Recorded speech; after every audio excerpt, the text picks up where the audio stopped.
Vigilance నివేదికలు అనేటటువంటిది ప్రత్యర్థులని control చేయడానికి పనికి వస్తాయి.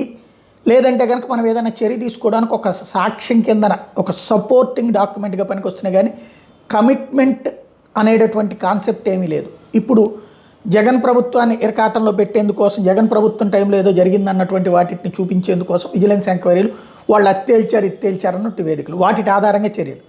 బట్ ప్రభుత్వాలు మారినప్పుడు ఆ రూట్లు మారిపోతాయి. ఇప్పుడు జగన్ హయాంలో ముఖ్యమంత్రిగా ఉన్నప్పుడు ఉపాధి హామీ పథకం కింద రోడ్లకి సంబంధించి విజిలెన్స్ ఎంక్వైరీని వేయించాడు జగన్మోహన్ రెడ్డి. వేయించినప్పుడు వాళ్ళు తేల్చినటువంటిది ఏంటంటే రోడ్డే వేయకుండా డబ్బులు క్లెయిమ్ చేస్తున్నారంటూ 2018-19 మధ్యకాలంలో ఉపాధి హామీ పథకం కింద హడావిడిగా సీసీ రోడ్లు నిర్మించారు అంటూ 137 కోట్ల రూపాయల మేర అక్రమాలు జరిగినాయని ఆనాడు విజిలెన్స్ ఎంక్వైరీ చేశారు. ఆ విజిలెన్స్ ఎంక్వైరీ ఇచ్చింది. ఆ నివేదికను బేస్ చేసుకుని కోర్టులో కూడా వాదించి అక్కడ పనులు జరగలేదు కాబట్టి వాటిటన్నిటికీ డబ్బులు చెల్లించట్లేదు అని అప్పుడు ప్రభుత్వం ఆపేసింది బిల్లులు. దాని మీద కోర్టులకు వెళ్తే అవును క్రాస్ చెకింగ్ ఇదిగో సాక్ష్యం అన్నారు. అలాగే లోకల్ ఆడిట్ అన్నారు ముందు, ఆ తర్వాత విజిలెన్స్ అన్నారు. అవన్నిటి ద్వారా ఆపారు. ఇప్పుడు వాళ్ళకి బిల్లులు ఈ ప్రభుత్వం చెల్లించేయాలని నిర్ణయించుకుంది.